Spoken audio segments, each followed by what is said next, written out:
Great. Thank you, Maureen Dunn from the Alliance, and thank you everyone for being with us this afternoon. We're here to celebrate a great milestone achievement in the Inflation Reduction Act, and especially what it has done for seniors. As you know, we, the Alliance, started in 2001, and we're fighting from the beginning for a Medicare drug benefit. What we got in 2003 isn't exactly what we wanted. Remember who the Congress was controlled by and who was president. And they included "thou shalt not negotiate" Medicare on prescription drug prices. And we've been fighting for it ever since. Some of you remember we were sending our bus trips to Canada in our early years and coming back and having press conferences. And we've been fighting for it ever since. But this year, something we never would have expected, with a House that only has about a 5 or 6 person Democratic majority and a 50-50 Senate. But between them and President Biden, we got it done. And we're here to talk about it and to celebrate it. And we're here especially with one of our chief friends, heroes, sheroes on Capitol Hill, Representative Jan Schakowsky of Illinois, who has spent several decades in the aging field. She was the executive director of the Illinois Council of Senior Citizens, the first labor retiree organization, before she went to the Illinois Assembly and then to Congress. And she's been a great friend of ours and vice versa. She sits especially on the very important Energy and Commerce Committee, which oversees Medicare and drug pricing, has a very important consumers subcommittee on it as well. She's been with us thick and thin, 100% lifetime voting record with us as well. We're so glad to have her here today, and I'm going to turn it over to Representative Jan Schakowsky of Illinois. Well, thank you so much, Rich Fiesta, and so happy to be with you, my brother and sister senior citizens. Yes, I worked for the Illinois State Council of Senior Citizens, which is really the predecessor to the Alliance for Retired Americans, really the same organization before I went to the state legislature, before I went to Congress, and before I was a senior. But that was my priority, to work for older Americans. And I learned so much from just working in that organization on what it means to be an advocate, how you're tough, how you're not afraid to speak up to power, truth to power. So thank you so much. And what a victory. You know, I had the honor of being with the President of the United States and a few hundred, maybe a couple thousand people on Tuesday, in order to celebrate this tremendous achievement, really transformational, historic achievement, the Inflation Reduction Act. But you know, the part that really warms my heart, there's a lot of great things in there, that's for sure, dealing with climate, dealing with energy costs, et cetera. But the part that affects the senior citizens, yes, I was in the Congress of the United States, the founder and now co-chair of the House Democratic Caucus on Aging and Families. We concentrate on these issues, and in my Consumer Protection Subcommittee, I'm most interested in making life better for seniors. But we did it together. All of us made this happen, along with President Biden, the House, and the Senate. It was just great. So let's. I'm sure many of you have heard some of the great things. You know that there's a cap now of out-of-pocket costs for Medicare beneficiaries who have at $2,000 a year. Now, you know, for a lot of people, I know that's still a lot of money. On the other hand, I also hear from people that right now it's been like $2,000 a month or worse. So that is the cap. There's an insulin cap, again, for Medicare beneficiaries. Wish it was for everyone. That'll be the next step. But now it says that $35 a month is all that can be charged. No co-payments for vaccines. And I'm not just talking about COVID, you know. You want to be sure that you go for the shingles vaccine. I've never had it myself, but I've certainly talked to people, and you know people, maybe you yourself, who have had shingles. It's not pretty. You don't want to have it. And the pneumonia vaccine, be sure and take advantage of that right now. No copay to get those. Now, more low-income seniors will get extra help from part of the Medicare program to be able to afford prescription drugs. So let's talk about prescription drugs. Those of you have been around for a while, like I have. I was here in Congress when Medicare Part D, the prescription drug program, passed. And I remember being up half the night trying to fight to make sure that not included in that bill would be just a little sentence that said that pharmaceutical companies would not that Medicare could not negotiate for lower prices. And the chairman of the committee that I was on, his name was Billy Tozan, and Billy was chair of the what is it? I just forgot what committee. Energy and Commerce Committee. Energy and Commerce Committee, and he left the Energy and Commerce Committee, and guess where he went? To Big Pharma. He was the head of the pharmaceutical industry.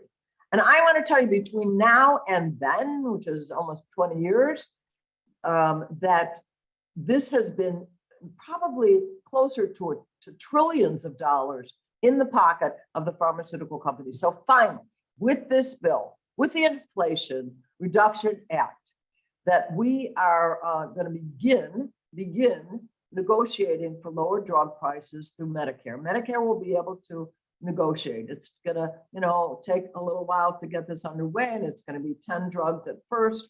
The most costly drugs, certainly going to be drugs that you people take, that we take. And then each year, there will be more and more drugs that are added to the list where we negotiate for lower prices. But there's also a provision that says that if the pharma companies raise their costs beyond inflation, then they will have to give rebates to consumers for actually to the government for their excessive profits. So we're talking millions and millions of people are going to benefit from the benefits that have been added, and would not have happened with the Democratic House, the President of the United States. Let's give him the credit for doing this, and I'm thrilled to be part of it. Thanks. Let's enjoy. Well, thank you, Representative Schakowsky, for being with us. One great battle has been won, but we have some more ahead to do, as you know. Maybe extending lower drug prices to the whole of America, just not to Medicare beneficiaries, and those negotiated prices as well.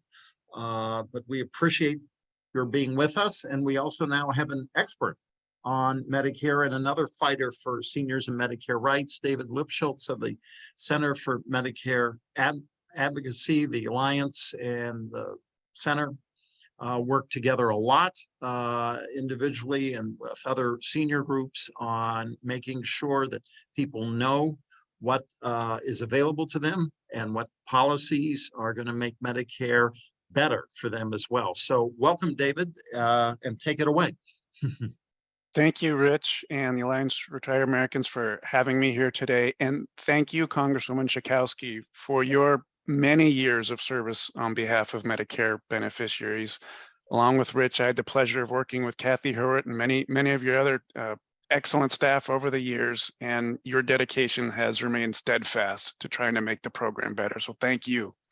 I'll tell Kathy you said that. Thank you. Absolutely. as Rich said, there's still a fight to be had to get all of the Medicare improvements that were sought in the Build Back Better Act last year enacted into law. But what we have now through the Inflation Reduction Act, or IRA, in terms of Medicare and prescription drug prices and coverage in general is, as the Congresswoman said, historic. This bill represents a huge advance from a policy standpoint by allowing Medicare, as was noted, for the first time to negotiate for the cost of certain high-cost drugs. But more importantly, from an individual standpoint, as many people will see out-of-pocket savings, particularly those who have high drug costs. Now, if you bear with me a second, I think it'll be helpful to quickly walk through what the Part D prescription drug benefit looks like now, because I think that will help make sure we're all on the same page for when we talk about how it's going to improve the benefit going forward. So basically, the Part D benefit is structured the same regardless of how you access it. Many people have a standalone Part D prescription drug plan. Many people have the Part D coverage through a Medicare Advantage plan that offers prescription drugs. So aside from any premium, monthly premium that you have to pay for the coverage, all plans have a deductible, which this year is roughly $500. That's an expenses you have to incur and pay before your drug coverage will kick in. Once you meet that deductible, there's an initial coverage phase when you as a beneficiary pay about 25% of the cost of your prescription drugs. There used to be a donut hole or coverage gap, but thanks to the Affordable Care Act, that was essentially filled in part by requiring drug manufacturers and Part D plans to cover some of the costs for individuals. So if you have very high drug expenses, then you might reach what's known as the catastrophic threshold. That's a point where what you pay out of pocket combined with some of what the counts for what the drug manufacturers have to pay reach about $7,000. And that this year translates to roughly about $3,000 that beneficiaries have to pay out of pocket themselves. If you have drug expenses that reach that amount, you hit the catastrophic threshold, but that is not, as the Congresswoman noted, a cap on out-of-pocket costs. If you have drug expenses that exceed that amount, you still will have to pay 5% of the cost of the drugs. And if you're using very expensive drugs, say to treat cancer or multiple sclerosis or some other condition, you could be paying thousands of dollars in drug expenses even once you reach that catastrophic cap.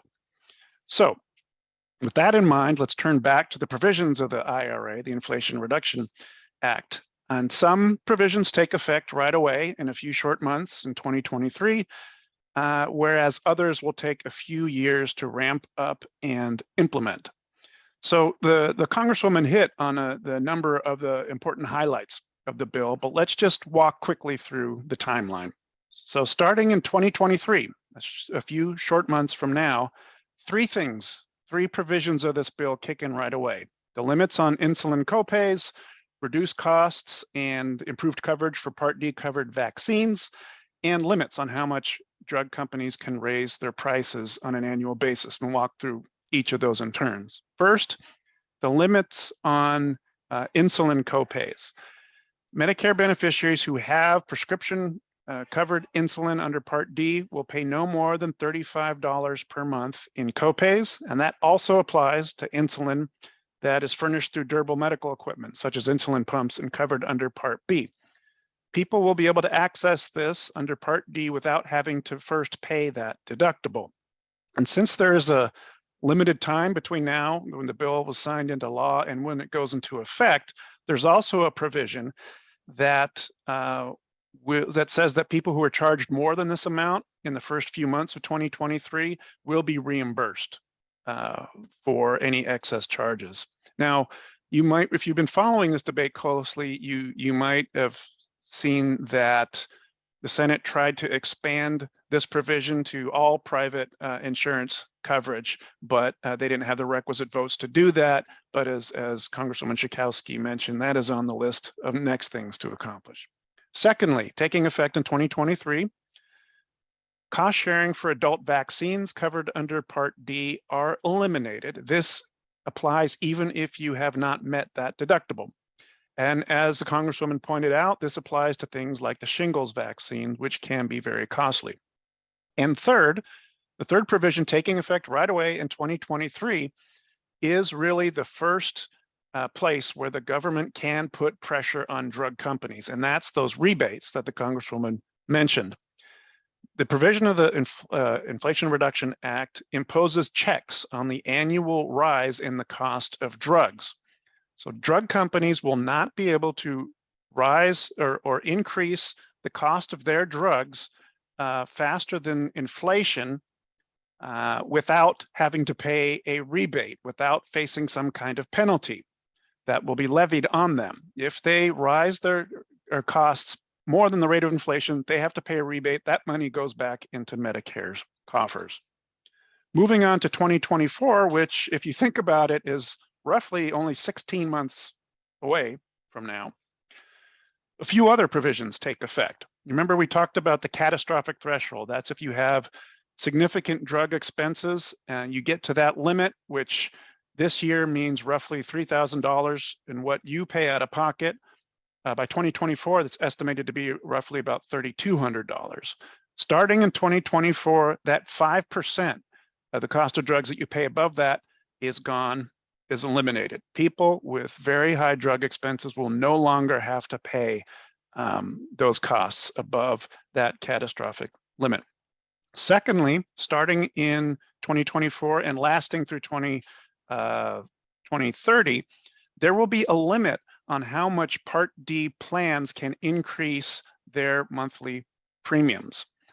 Now, premiums right now for Part D plans vary considerably. If you go on the Medicare Plan Finder, you'll see, it ranges from, say $15, $20 all the way in excess of $100 per month. But looking at those prices as of 2024, there will be limitations on how much Part D plans can increase their premiums on an annual basis. They can do no more than 6% increase. And the third provision taking effect in 2024, the Congresswoman mentioned, is an increase in eligibility for the program that helps people pay for their Part D drug expenses, the extra help, also known as the low-income subsidy. Right now, the full extra help is available to people who earn up to 135% of the federal poverty level, which is about roughly $18,000 a year this year. There's a partial subsidy for people who earn between 135 and 150% of federal poverty, and that's the 150% is about $22,000. Sorry, about $20,400 every year. As of 2024, that full subsidy, where people get the full range of assistance available, rises for everybody up to 150% of the federal poverty level. That means more people will be eligible for that extra help. Moving on to 2025, that is when that cap on out-of-pocket beneficiaries kicks in. Remember, we just talked about the catastrophic threshold. The year before, in 2024, once you reach about $3,200 in out-of-pocket costs, that goes away. The following year, 2025, everyone's prices will be capped at $2,000 in the Part D prescription drug benefit. This is going to make it easier for folks to predict and budget for expenses over the year, and it's going to make selecting a Part D plan easier too, if you know that you're not going to have to pay more than $2,000 out of pocket starting in 2025.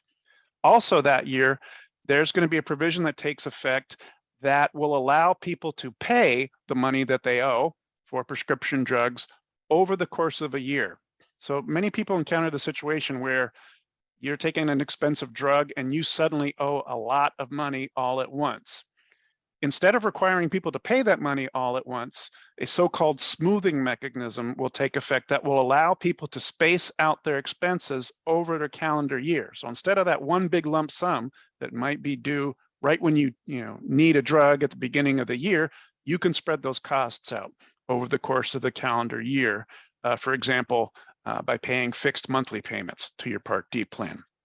And then finally, in 2026, the issue that as Rich noted, people have been fighting for many years, the negotiation of Part D prescription drug costs. After several years of ramping up, building this, engaging in negotiations, in 2026, Medicare will, and the beneficiaries will have access to negotiated prices for 10 drugs starting that year, building up to 15 additional drugs the following year and every year thereafter. This negotiation, though, there's been a lot of misinformation from people who don't want the government to have this power. This negotiation power won't apply to any drug. It won't be able to look to any blockbuster drug that comes on the market and say, okay, let's negotiate that. It's actually limited to drugs that have been on the market for several years and have no price competition. Before turning it back to Rich for comments and Q&A, it is worth mentioning the good news that was also included in the Inflation Reduction Act with respect to the Affordable Care Act and the marketplace plans. The IRA included a 3-year extension through 2025 of enhanced subsidies for people who buy their own insurance on the ACA marketplaces. And these enhanced subsidies increase the amount of assistance that's available to folks who are already eligible, but also newly expand extra subsidies to people who were previously priced out of coverage. And according to the Kaiser Family Foundation, that means that premiums in 2023 will hold mostly flat for marketplace enrollees. And this bill will prevent out-of-pocket premium payments from rising across the board next year for virtually all 13 million people who currently are accessing some type of subsidy under the Affordable Care Act. So a lot of good news for Medicare beneficiaries and for those in the Affordable Care Act. And Rich, I'll turn it back to you and happy to field any questions. Great. Thank you, David. Obviously, a lot of material, a lot of questions. Our communications director, Lisa Cutler, if you have questions, please type them in the chat. She's been gathering those, but also want to point you to the chat to a link to our Alliance fact sheet on a lot of what David said regarding the drug provisions of the Inflation Reduction Act. It's sort of a one-stop shop.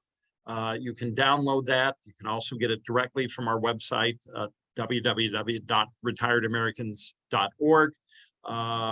Anything new like this is complicated, and as David went through it, it's going to take between January 1st of 2023 all the way into 2026 till we get our first negotiated drugs. But good things are happening in the meantime. Starting January 1, you can get that shingles shot free, for example. You can also get the 3-in-1 shot, diphtheria, tetanus, pertussis shot that you need every 10 years. That will now be free. Previously, those two had not been covered by Medicare unless you had your own private plan. So this is great progress. I want to thank David for being with us. We're both here for questions. And Lisa, what do we have? Yes, we have a few questions. The first one is from one of our members who says, my son has a disability and receives Medicare. And the question is whether the son, who is not yet a senior, will be included in these new benefits, including the cost savings and so forth. David, perfect Sure. for you. Yeah, the short answer is if he has Medicare coverage, the answer is yes. Because while most people who have Medicare get it when they're age 65, there are a number of folks, I think roughly 12 to 14% of the Medicare population are individuals under 65 with disabilities who are eligible for Medicare, usually based upon their own work history, receipt of SSDI, or in some instances based upon their parents' work history. So if he's getting Medicare, then yes, he has access to these same cost reductions and benefits. And as noted earlier, this fight's not over. This ideally would be expanded across the board to everybody, but we're not there yet. I think that's going to be good news for them.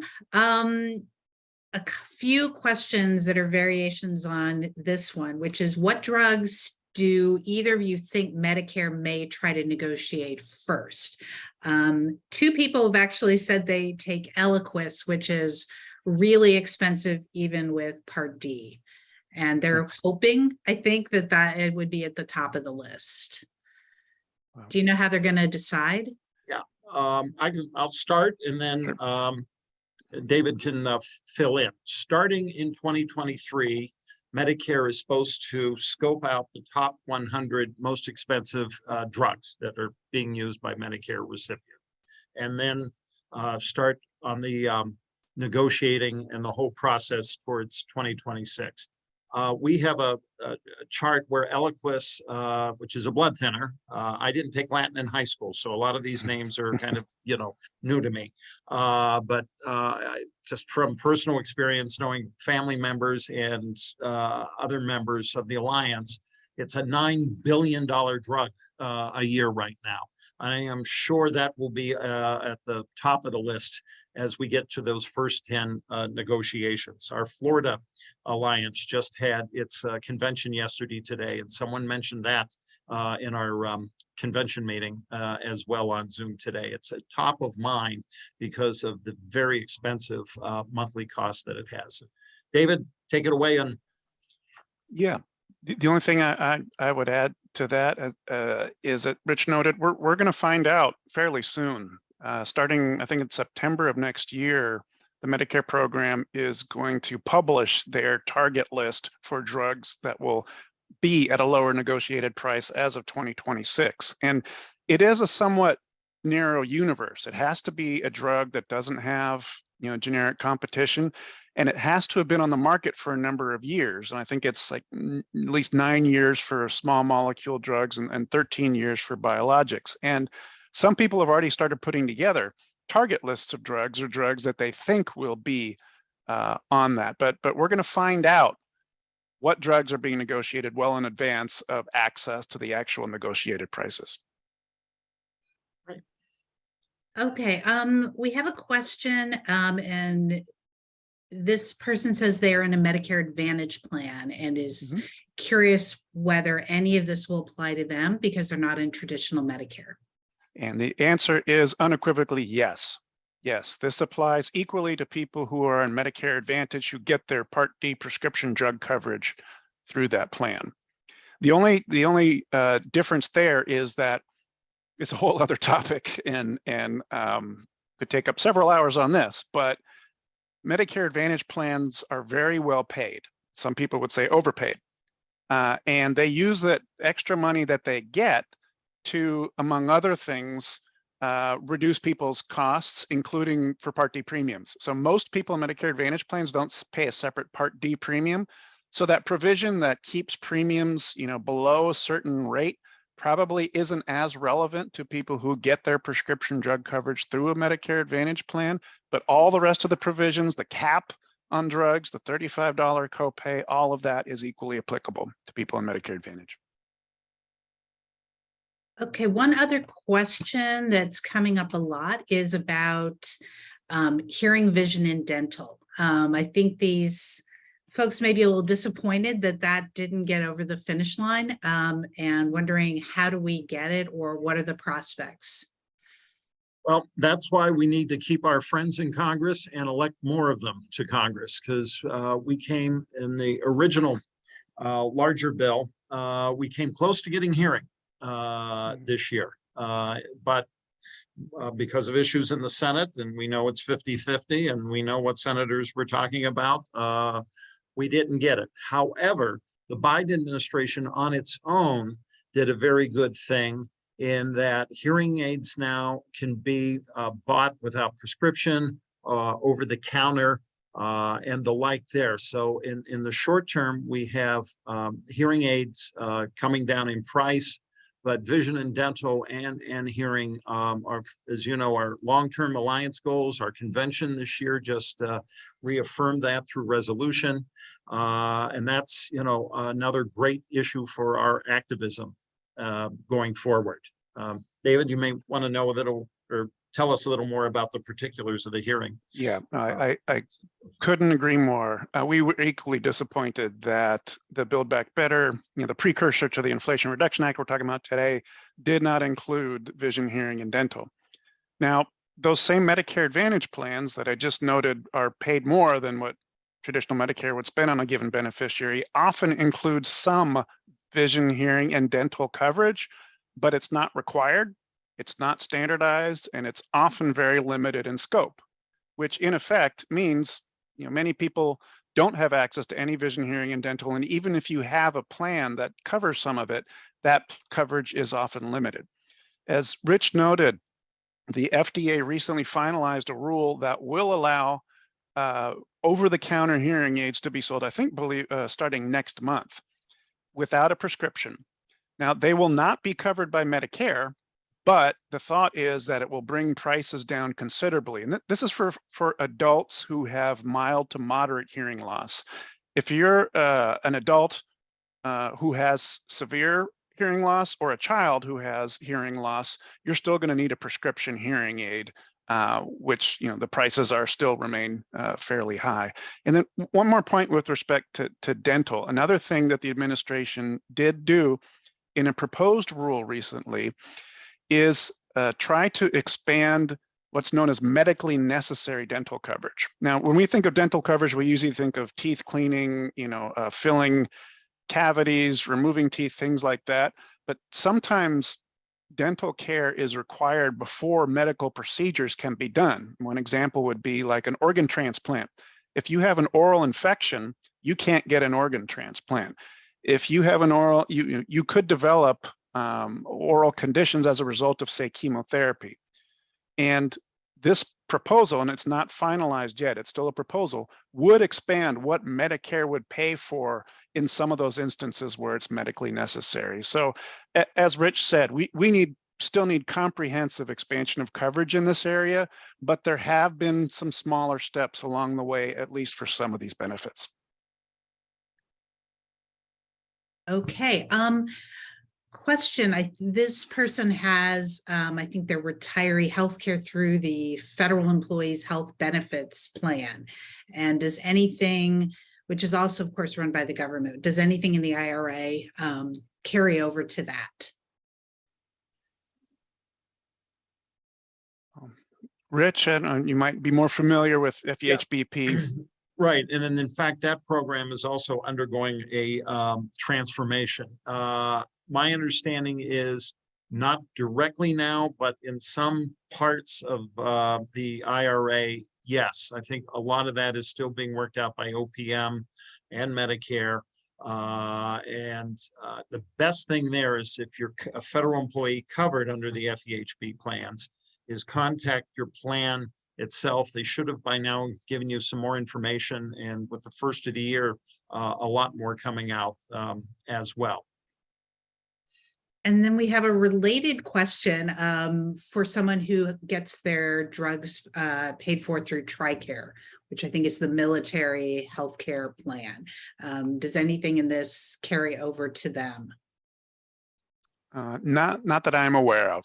I think these provisions are pretty, focused on Medicare and Medicare drug price negotiation. We have a member it looks like they're thinking big picture and is curious how, once it's implemented, the Inflation Reduction Act is going to help Medicare's longer term finances and sort of the state of the trust fund. Sure. So the Inflation Reduction Act as a whole is projected to help the federal budget to the tune of almost $300 billion. And I think when it comes to the Medicare drug provisions, to the tune of about $100 billion. And that does not include the savings that individuals themselves will see as a result of some of the provisions of the act. So overall, it will help Medicare's finances. Now, the Medicare Trust Fund is a separate issue. Like this will reduce Medicare spending, but some of the savings of this act, on the Medicare side, were used for some other, equally important provisions like Affordable Care Act provisions and other things. So there are, the trust fund remains an ongoing issue of concern, I think, among policymakers, but this will help at the bottom line, this will help Medicare finances. And, there are other ways to help Medicare finances even more, including addressing some of that overpayment that we talked about earlier. But that's probably a conversation for another day. Question is, as advocates, what can we do to get the message out about how this is going to help retirees? It's complicated. It is, and it's positive. So we have to tell people in an uncomplicated way what the good things are. Again, check our fact sheet. We write them so that's in easy language to understand. That's clearly one way. We have been emphasizing in our public things, because there are detractors to this law, and their name begins with Big Pharma, and others who don't support the candidates we do are saying nothing's going to happen. It's not going to be a big win, etc. But we are emphasizing that January 1st, 2023, just 3 months from now, good things are happening with vaccines and insulin. Starting January 1, you can get that shingle shot, for example, or the 3-in-1 10-year shot. And there are other shots that CDC recommends that you get as an adult. Those will all be covered. There's a polio booster, for example, that not many people are aware of, that will now be free as well. And some of the hepatitis shots that many seniors weren't given as children or infants, that children and infants now get, for example. So those will all be free. Insulin, again, capped at $35. Drug companies, if they raise their prices too much, have to pay money into Medicare. So that's going to keep prices down as well. So those are some of the positive things. And the other thing too is we know who voted against this as well in the House and Senate. So our activism needs to also focus on people, our people asking, why'd you vote against this if you're a member of Congress? So those are the best things. Use our fact sheets, use other things that Medicare may send you, and don't be shy about saying the good things that are in this legislation, this new bill. Yeah, couldn't agree more. And the only thing I would add to that is be aware of and be ready to address a lot of the misinformation surrounding this bill. Because as Rich noted earlier, Pharma did not want this bill to be passed. The folks who support Pharma did not want this bill to be passed. And there has been a lot of Chicken Little type language that this, drug negotiation efforts will be the downfall of innovation and will mean the end of life-saving drugs. And that is simply not true. For example, the Congressional Budget Office, which is an independent entity that looks at federal legislation before it's passed, said that, estimated that because of the drug price provisions, about 15 out of 1,300 new drugs might not come to market over the next 30 years due to these provisions. That's 1% of new drugs. And that does not mean that 1% of even groundbreaking life-saving new drugs might not come to market. There are a lot of drugs out there that are so-called Me Too, that are variations on drugs for minor ailments or other conditions. There's a lot of bad information out there. Among, in addition to the Alliance for Retired American resources, I suggest you take a look at resources like Patients for Affordable Drugs. They have a lot of good information on how the pharmaceutical industry maintains their monopoly pricing, how they extend patents to enrich themselves, at the cost of taxpayers. But just be aware, you might get pushback in trying to sing the praises of this bill from people who say this is going to destroy our access to life-saving drugs, and that is just simply not true. A little earlier, David said there would be a published list of what Medicare is thinking about. Is that something we should expect, like Big Pharma, to try and advertise and try and get themselves off the list, or is it open for comment? Do we know how that's going to work? Yeah, I think much of that is in process and being figured out, but I am virtually certain that the pharmaceutical industry will try everything it can to slow it down, to sabotage things, through litigation or other means. I'm not sure if there's going to be an opportunity to weigh in publicly, but I do know that the list will be public. I think we're going to learn more about that before that first list is published, next fall. Let's see. And there's a question about the, I think it's the sort of the new version of the donut hole, how now people can pay up to $7,000 and then 5% of their drug costs. And is that going to go away? Short answer, yes. So that catastrophic level, it's at 7,000. It's a little right now, roughly 7,000. It's a little confusing because that includes both what you as an individual pay out of pocket, but it also counts some of the money that drug manufacturers themselves also have to pay as part of the deal of closing the donut hole. It wasn't a straightforward way of just closing the donut hole. It was kind of jury rigged, end of the day, to save Part D beneficiaries money. But so it's not a full $7,000 out of your pocket. Right now, it's on average $3,000. But yeah, so right now, that's about $3,000 you have to pay as part of that $7,000 figure. And then there's an extra 5% for any drug expenses beyond that. That is going away. So 2024, that 5% gets lopped off. There's no more money coming out of that catastrophic threshold. You're capped there. The following year, 2025, everything is capped at $2,000 for all beneficiaries, for all Part D drugs. So the structure is changing for the better for consumers. Rich, that's all the questions that we have at this point. Well, that's great. I noticed someone else put in the chat, please post those names of everybody who voted against this. Well, unfortunately, it's easy, and it's not indicative of the way Medicare was passed when it was actually very bipartisan. Every Republican in the U.S. House and the U.S. Senate voted against this legislation. I can't even say even moderate Republicans voted for it. So it says something about the way our Congress is now, but that's the simple answer and the easy answer it is. So I have a couple asks for you. If you have stories of yourself or people in your family or community who are having difficult issues with drugs, affording them and all, please let us know. There's a spot on our website. Lisa, you may want to give that right now of where people can go to tell us, because the more evidence we have, the stronger we are. And secondly, it's 7.5, almost 8 weeks now, under 8 weeks before an election.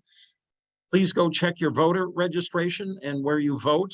Since the last major election in 2020, there have been a lot of changes, sadly, mostly for the bad than the good in voter registration and accessibility around the country. And some of you are in alliance states where we are actively in court in a number of these states trying to get some very bad laws overturned, both in 2020 and this year. So check your voter registration to make sure you are voting, you can vote, and where you can vote. If they've changed your local precinct where you go, or where the voting machines are, or when you can do it by mail or early vote. So please do that. Go to a website called vote.org, VOTE.org. Has all the good information there.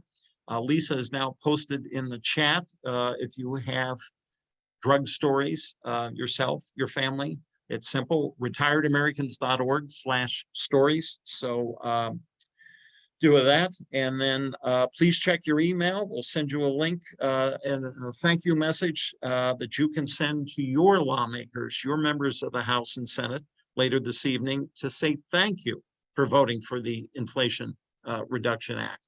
They need to hear from us, just like we heard from Jan Schakowsky.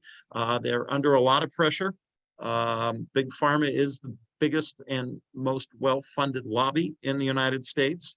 As David pointed out, they're not going to give up either.